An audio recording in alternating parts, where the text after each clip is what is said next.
নমস্কাৰ বন্ধু বান্ধৱসকল, পোনপ্ৰথমতে আপোনালোক সকলোকে স্বাগতম জনাইছোঁ আছামিজ এডুকেটৰ ইউটিউব চেনেলটোলৈ। ডাইৰেক্টৰেট অফ হেল্থ চমুকৈ DHS বা স্বাস্থ্য বিভাগত খালী হোৱা 813টা পোষ্টৰ বাবে অনলাইন আবেদন প্ৰক্ৰিয়া ইতিমধ্যে আৰম্ভ হৈ গৈছে। আৰু সেই প্ৰক্ৰিয়াত সেই পোষ্টখিনিৰ কাৰণে কেনেকৈ আপোনালোকে আবেদন কৰিব, ইয়াৰ সম্পূৰ্ণ প্ৰক্ৰিয়া আজিৰ ভিডিঅ'টোৰ জৰিয়তে আপোনালোকক জনাই দিম। গতিকে আপোনালোকে ভিডিঅ'টো স্কিপ নকৰি শেষলৈকে চাই থাকিব। ইয়াৰ আগতে যদি আপোনালোকে ইয়াৰ এডভাৰটাইজমেণ্টখন চোৱা নাই, প্ৰথমতে আপোনালোকে ইয়াৰ এডভাৰটাইজমেণ্টখন প্ৰথমতে ভালকৈ চাই ল'ব, আৰু যদি যোগ্য হয় তেনেহ'লে আপোনালোকে ইয়াৰ বাবে আবেদন কৰিব পাৰিব। ইয়াৰ বাবে আপোনালোকে ডেছক্ৰিপশ্যনত এটা ভিডিঅ'ৰ লিংক আছে, সেইটোৰ পৰা গৈ আপোনালোকে সেই ভিডিঅ'টো চাই ল'ব। প্ৰথমতে আপোনালোকে এই পেজটোলৈ আহিব এপ্লাই কৰাৰ কাৰণে, আৰু এই পেজটোত আহি আপোনালোকে এনেকুৱা ইণ্টাৰফেচটো দেখা পাব। তাৰপিছত ইয়াত ওপৰত যিটো এপ্লিকেশ্যন ফৰ্ম অপশ্যন আছে ইয়াত ক্লিক কৰিব। এপ্লিকেশ্যন ফৰ্মছত ক্লিক কৰাৰ পিছত ইয়াত কিছুমান ইনষ্ট্ৰাকশ্যন দিয়া পাব, সেইখিনি আপোনালোকে ভালকৈ পঢ়ি ল'ব। ইয়াত চাব পাৰে কিছুমান ইনষ্ট্ৰাকশ্যন দিয়া আছে, আৰু ইয়াত আপোনালোকৰ ডকুমেণ্টছৰ চাইজটো 200 KBতকৈ কম হ'ব লাগিব, আৰু লগতে আপোনালোকৰ ফটোগ্ৰাফৰ চাইজ হ'ব লাগিব 35 KB, আৰু ছিগনেচাৰ হ'ব লাগিব 30 KB। তো এই গোটেইখিনি আপোনালোকে প্ৰথমতে আপোনালোকৰ মোবাইলত এই ডকুমেণ্টখিনি প্ৰথমতে প্ৰস্তুত কৰি ল'ব। আপোনালোকে কেনেকৈ আপোনালোকৰ ডকুমেণ্ট প্ৰস্তুত কৰে তাৰ লিংক এটা পাই যাব ডেছক্ৰিপশ্যন, সেইটোৰ পৰা গৈ আপোনালোকে সেই ভিডিঅ'টো চাই ল'ব। তো প্ৰথমতে আপোনালোকে এই ইনষ্ট্ৰাকশ্যনখিনি পঢ়াৰ পিছত তাৰপিছত আপোনালোকে নেক্সটত ক্লিক কৰিব। নেক্সটত ক্লিক কৰাৰ পিছত আকৌ এনেকুৱা ইণ্টাৰফেচটো দেখা পাব। ইয়াত দেখা পাব directorate of health services Assam post type. ইয়াৰ পৰা আপুনি চিলেক্ট কৰিব লাগিব গ্ৰেড 3 টেকনিকেল নে গ্ৰেড 3 নন টেকনিকেল। ইয়াত আপোনালোকে ছেইম একেটা প্ৰচেছত আপোনালোকে গ্ৰেড 3 টেকনিকেল আৰু নন টেকনিকেলৰ পষ্টখিনিৰ বাবে আপোনালোকে আবেদন কৰিব পাৰিব। মই আপোনালোকক নন টেকনিকেল পষ্টৰ বাবে আবেদন কৰি দেখুৱাম। ইয়াত পষ্ট দেখা পাব health educator, accountant, statistical assistant, account assistant, junior assistant, LDA statistical clerk, তাৰপিছত ষ্ট'ৰ কিপাৰ। প্ৰথমতে যিসকলে গ্ৰেজুৱেট কৰিছে তেওঁলোকে হেল্থ এডুকেটৰ পষ্টৰ বাবে আবেদন কৰিব পাৰিব। ইয়াত আৰ্টছ, ছায়েন্স, কমাৰ্চ সকলোৱে আবেদন কৰিব পাৰিব। লগতে ছমহীয়া কম্পিউটাৰৰ ডিপ্ল'মা থকা হ'ব লাগিব। তাৰপিছত একাউণ্টেণ্ট ফাইনেন্সত যিসকলে কমাৰ্চত গ্ৰেজুৱেট আছে বা BCom কৰিছে, লগতে ছমহীয়া কম্পিউটাৰৰ কৰ্চ কৰিছে তেওঁলোকে আবেদন কৰিব পাৰিব। ইয়াৰ পিছত ষ্টেটিষ্টিকেল এছিষ্টেণ্টত, ইয়াত যিসকলে ষ্টেটিষ্টিক্সত গ্ৰেজুৱেট আছে অথবা ইকনমিক্সত অথবা মেথমেটিক্সত তেওঁলোকে আবেদন কৰিব পাৰিব। তাৰপিছত আছে একাউণ্ট এছিষ্টেণ্ট কাম কেচিয়াৰ। ইয়াত যিসকলে কমাৰ্চত গ্ৰেজুৱেট কৰিছিল লগতে ছমহীয়া কম্পিউটাৰ কৰ্চ কৰিছে তেওঁলোকে আবেদন কৰিব পাৰিব। ইয়াৰ পিছত আছে LDA অথবা junior officer assistant, junior assistant অথবা LDA। ইয়াত যিসকলে আৰ্টছ, কমাৰ্চ বা ছায়েন্সত গ্ৰেজুৱেট হ'লে সকলোৱে আবেদন কৰিব পাৰিব। লগতে ছমহীয়া কম্পিউটাৰ কৰ্চ কৰা বা কম্পিউটাৰ চাৰ্টিফিকেট থকা হ'ব লাগিব। ইয়াৰ পিছত ষ্টেটিষ্টিকেল ক্লাৰ্কৰ যিসকলে গ্ৰেজুৱেট কৰিছে আৰ্টছ, কমাৰ্চ আৰু ছায়েন্সত। তাৰপিছত ষ্ট'ৰ কিপাৰত যিসকলে HS SLC অথবা হায়াৰ ছেকেণ্ডেৰী পাছ তেওঁলোকে আবেদন কৰিব পাৰিব। লগতে তেওঁলোকৰ ছমহীয়া কম্পিউটাৰৰ ডিপ্ল'মা চাৰ্টিফিকেট থকা হ'ব লাগিব। ইয়াত ৰিজাৰ্ভেশ্যনো আছে, তো চৰকাৰী ৰিজাৰ্ভেশ্যনৰ হিচাপত তেওঁলোকে ৰিজাৰ্ভেশ্যন কেটাগৰীটো ৰখা হৈছে। তো প্ৰথমতে মই যিহেতু আৰ্টছত গ্ৰেজুৱেট কৰিছোঁ, গতিকে মই ইয়াত এপ্লাই কৰিব পাৰিম হেল্থ এডুকেটৰ, তাৰপিছত জুনিয়ৰ এছিষ্টেণ্ট LDA এইটো পষ্টত, তাৰপিছত হ'ল ষ্ট'ৰ কিপাৰ। বাকীখিনিৰ কাৰণে মই এই কেটাগৰীটো বা শিক্ষাগত অৰ্হতাটো আপোনালোকক কৈ দিছোঁ। তো এনেকুৱা আপোনালোকে টিক মাৰ্ক কৰি লেফ্ট ছাইডত যিটো বক্স পাব সেইটো টিক মাৰ্ক কৰি আপোনালোকে তাৰপিছত ছাবমিট অপশ্যনত ক্লিক কৰিব। ছাবমিটত ক্লিক কৰাৰ পিছত ইয়াত আপোনালোকে দেখা পাব কোনকেইটা পষ্টৰ বাবে এপ্লাই কৰিছে।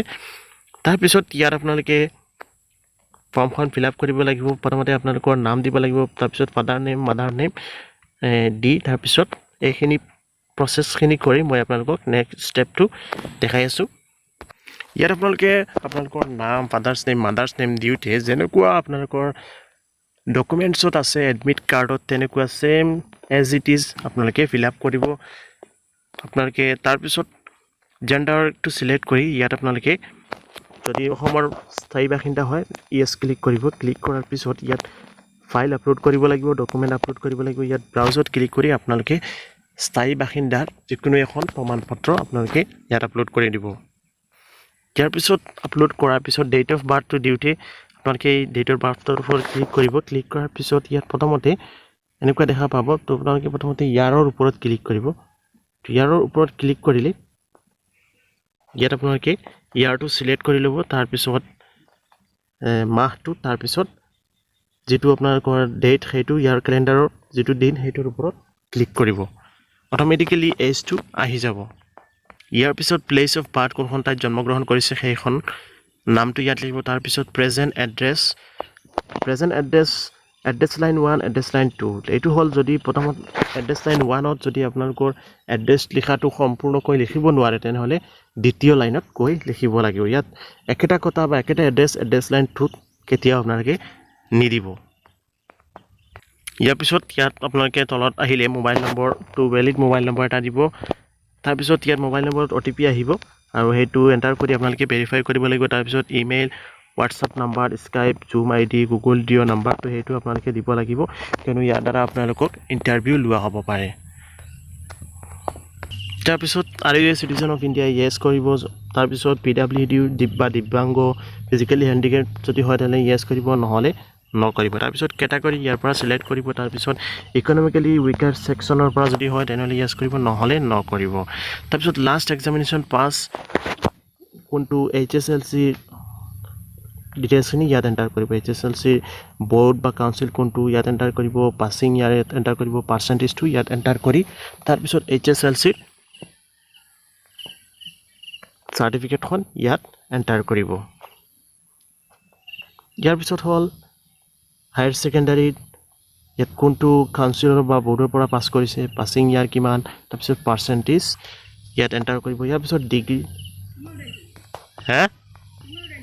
ইয়াত প্ৰথমতে আপোনালোকে আপোনালোকৰ মেট্ৰিকৰ মাৰ্কশিটখন এন্টাৰ কৰি আপলোড কৰিব লাগিব ব্ৰাউজত ক্লিক কৰি তাৰ পিছত ইয়াত তলত যেটো অপচন আছে হেতুত আপোনালোকে এইচএসএলসি হায়াৰ সেকেন্ডাৰী মাৰ্কশিটখন ইয়াত আপলোড কৰিব লাগিব তাৰ পিছত ডিগ্ৰী বা ডিপ্লোমা ইয়াৰ মাৰ্কশিটখন ইয়াত আপলোড কৰিব লাগিব তেখনি কৰি মই নেক্সট স্টেপ আপোনালোকক দেখাইছো এই ডকুমেন্টখিনি আপলোড কৰাৰ পিছত তলত দেখা পাব whether have 6 month diploma in computer certificate তো এই কম্পিউটাৰ সাৰ্টিফিকেটখন মাস্ট বি লাগিব তো আপোনালোকে ইয়াত ইয়েস কৰিব ইয়েস কৰি আপলোড কৰি দিব তো এখন আপলোড কৰিব নালাগে ইয়াত অপচন নাহে তাৰ পিছত প্ৰেজেন্ট গভৰ্ণমেন্ট অকুপেশন যদি কোনোবা কিবা চাকৰি কৰি আছে চৰকাৰী তেনেহলে ইয়েস কৰিব আৰু নকৰিলে ন তাৰ পিছত এমপ্লয়মেন্ট এক্সচেঞ্জ সাৰ্টিফিকেটখন ইয়াত নাম্বাৰটো এন্টাৰ কৰিব তাৰ পিছত ব্ৰাউজ ফাইলত ক্লিক কৰি আপলোড কৰিব তো এখানে আপলোড কৰাৰ পিছত তলত আপোনালোকে ফটো আৰু সিগনেচাৰ আপলোড কৰিব লাগিব আৰু ফটো আৰু সিগনেচাৰৰ বাবে ফটোৰ বাবে 35 KB আৰু সিগনেচাৰৰ বাবে 30 KB আপোনালোকে আগতীয়াকৈ সাইজটো মিলাই ল'ব তাৰ পিছত তলত 8 ক্যাৰেক্টাৰৰ আপোনালোকে এটা ষ্ট্ৰং পাসওয়াৰ্ড দিব যেটো আপোনালোকে কৰবাত লিখি ৰাখিব আৰু এই ডকুমেন্টখিনি আপলোড কৰাৰ সময়ত বহুতলে ভুল হৈ যায় এটা ঠাইত আনটো আপলোড কৰি দিয়ে গতিকে এখিনি আপলোড কৰতে আপোনালোকে ধুনীয়াকৈ সময় লৈ আপোনালোকে সুন্দৰকৈ আগতে এখিনি আপলোড কৰি ল'ব ফটো সিগনেচাৰ ডকুমেন্ট এখিনি আপলোড কৰাৰ পিছত আপোনালোকে ডিক্লেৰেচন এটা আছে এটো আপোনালোকে চালে পঢ়ি ল'ব পাৰে তাৰ পিছত সাবমিটত ক্লিক কৰি দিব